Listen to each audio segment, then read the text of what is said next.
Bonjour à tous, bienvenue dans cette vidéo. Là je vais faire un bardage avec une porte sur mesure. Je sais pas si je présenterai cette vidéo, on verra. Bref, le but c'est d'habiller ce garage en fait que vous avez là avec du clin. Ça va pas être un truc que je fais comme si on faisait un bardage isolé, etc. Il y aura simplement le bois, il n'y aura pas d'isolant. Il y aura juste du stockage à l'intérieur. Donc je vais pas m'amuser à mettre barrière anti-rongeur, etc. Parce que il y aura forcément un passage de l'autre côté, etc. Donc c'est pas utile de mettre une barrière anti-rongeur. Surtout qu'il y aura des travaux futurs après. Donc on va habiller tout ça. Je vais mettre mes structures en fait qui seront là, légèrement surélevées. Mes morceaux de bois font 4,20 m et là on a une hauteur de 2,40 m. Donc ce que je vais faire, c'est que cette partie là, je vais faire descendre mes tasseaux à 2,10 m parce qu'ils font 4,20 m, je les coupe en deux. Et le tasseau du bas, en fait, je mettrai des cales pour le surélever en dessous. Et ça permettra d'accueillir après la structure, le clin. Un peu de mal à m'exprimer. Mais en gros, je vous montrerai tout à l'heure. Je vais vous montrer comment j'ai imaginé ça, comment je vais procéder à faire tout ça. Et après, en fait, il y a cette partie là. Attendez. Cette partie qui est ici, qui sera fermé aussi, donc de environ mon doigt jusqu'à l'angle de la maison. Et cette partie là, il y aura une porte à ce niveau là et l'habillage ici en clin. Cette partie là, je ne l'habille pas, ça sert à rien. Et en gros, moi, je vais habiller ce mur là et le mur qui est en face. Du coup, ma structure qu'on a ici, c'est avec des tasseaux qui font 40 par 70. Donc c'est à dire que il fait 4 cm d'épaisseur et 7 cm de large. Je les ai placés ici. Donc, il y a 60 cm d'anthrax entre chaque. Toujours 60 cm. J'ai pris mon équerre pour bien vérifier l'angle que j'ai d'en haut à en bas. Et en fait, vous voyez, mon bardage, il va venir se mettre juste là, contre. Ici, comme on le voit, c'est une barrière anti-rongeur, mais regardez ça. Regardez ça. La barrière anti-rongeur, il y a toujours un petit jour, c'est jamais parfait. Enfin bref. Je suis pas hyper fan. Normalement, on en met tout le temps, mais bon. Pour ici, vous voyez, pour cet espace-là, je trouvais pas ça utile. Ce que j'ai fait, du coup, on va attendre que ça se remette. Ici, j'ai un jour, en fait, une hauteur qui est ici, de 2,10 m, parce qu'on a des chevrons de 4,20 m. Donc cette partie-là fait 2,10 m. Donc pour rattraper un peu ce débord, le souci que j'avais, c'était pour avoir le moins de pertes possible, j'ai été obligé de surélever ce dernier tasseau. Mais en termes techniques, ça me fait juste un petit peu plus de travail, mais ça va. Et on va reproduire la même chose ici pour bien tout fermer. Donc ensuite, sur ma pose de clin. La pose de clin, elle va se faire en lame entière alternée. C'est-à-dire qu'il y en a une qui va venir complètement et qui va finir par ici.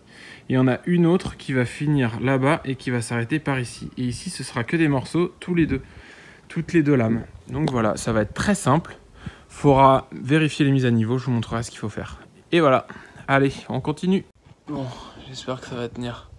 Bref, là, ici, j'ai pris mon écart, qui est ici, que j'avais tracé. Bref, en plus, je vois pas trop ce que je fais.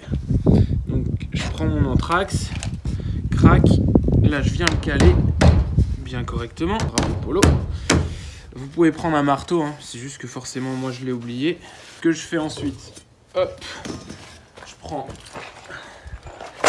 ma visseuse, dévisseuse, ma perceuse. Je viens faire une entaille avec ma perceuse d'avance. Je préfère en fait que de visser directement, sinon ça m'induit en erreur. Je fais un pré-trou comme ça, un tout petit peu, et ensuite je viens l'incliner à 45, voire plus, et après je perce. Donc là, ce qui est bien, c'est que j'ai mon guide pour mettre ma vis. Et ensuite je viens visser jusqu'au bout et pareil on refait la même chose de l'autre côté. Alors ce qui est possible de faire, c'est d'utiliser quelque chose comme ça, là, un angle qu'on vient poser de chaque côté et tout. Je trouve pas ça très beau. Et si je vois que mon bois éclate pas et que j'arrive à bien faire mon pré-trou, et ben au final, je trouve ça plus esthétique de ne pas mettre ce genre de pièces. Parfois, vous n'avez pas le choix, vous êtes obligé. L'idéal, c'est d'avoir des pièces avec des renforts sur les angles pour pas qu'elles tordent. Bon là, ça reste quand même assez solide et de les prendre un peu plus grandes. Ça avance. Il faudra que je rajoute une petite pièce juste ici, là, pour finir. Et ensuite, on va continuer comme d'hab. Et du coup, après là, vous voyez, j'ai pas encore vissé là, là, là et là. Ça, je le ferai au fur et à mesure. En fait, ça me permet de jouer un peu pour les caler, les lames, c'est plus facile. Vu qu'il y a les petites encoches en fait sur le côté, je sais pas si vous le voyez. En fait, il y a les encoches qu'il y a là pour les intégrer dedans. Et du coup, je suis obligé de jouer. C'est pour ça que je les fixe pas en entier sur chaque tasseau. Et à la fin, une fois que tout sera à peu près fixé, chaque tasseau sera vissé avec le clin.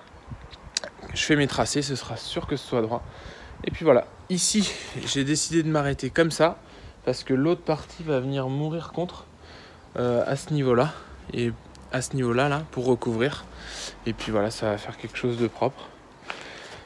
Le problème, c'est que là, je me suis rendu compte que mon fournisseur s'est trompé. Parce que je lui avais dit voilà, j'ai besoin de bois pour la structure. Je lui ai envoyé des photos, etc. J'ai pas pensé à vérifier, c'est de ma faute. J'ai pas pensé à vérifier que j'avais assez de bois pour ça en fait. J'ai assez de clin, mais pour la structure, ils se sont trompés. Ils ont peut-être pas vu ça comme je pensais. Donc j'ai repris mes cotes, etc. pour leur dire qu'il me faut tel ou tel tasseau, qu'il en manque. Et puis voilà, j'avais même oublié de prendre des vis pour vous dire. Mais j'en ai toujours en stock, donc c'est pour ça que c'est pas dramatique. Alors voilà la première partie du mur. Donc ici vous avez le petit débord qu'il y a là. Ici, tac. Donc moi je suis rentré un peu là. Et donc ce que j'ai fait pour bien caler en fait à l'intérieur, le truc qui est chiant c'est que toutes les lames elles s'emboîtent. Bon, j'arrive ici. Il me reste cette petite pièce à faire. Et en fait ici là, j'ai laissé un jour et de l'autre côté je vais mettre du béton, vous verrez. Bon du coup, voilà pour cette partie-là. J'ai mis ma petite baguette d'angle ici. Donc vous voyez comme ça au moins, c'est nickel. Je ne l'ai pas fait en intérieur parce qu'en fait ça travaille quand même beaucoup le pain. Donc si je l'avais fait rentrer à l'intérieur avec les découpes, etc., je pense que ça n'aurait pas fait terrible. Donc j'ai préféré la mettre en extérieur. Moi personnellement, je préfère, chacun ses goûts. Et comme ça en fait, ça rajoute un petit peu d'épaisseur par rapport à la ligne qu'il y a ici. En bas, cette partie-là, ça va être bétonné parce qu'on n'est que sur du sol, donc je voudrais bétonner un petit peu. Ici, j'ai pas bétonné, ça va être jointé. J'ai évité que ça touche vraiment le sol. Donc voilà, je suis un peu essoufflé. Hein.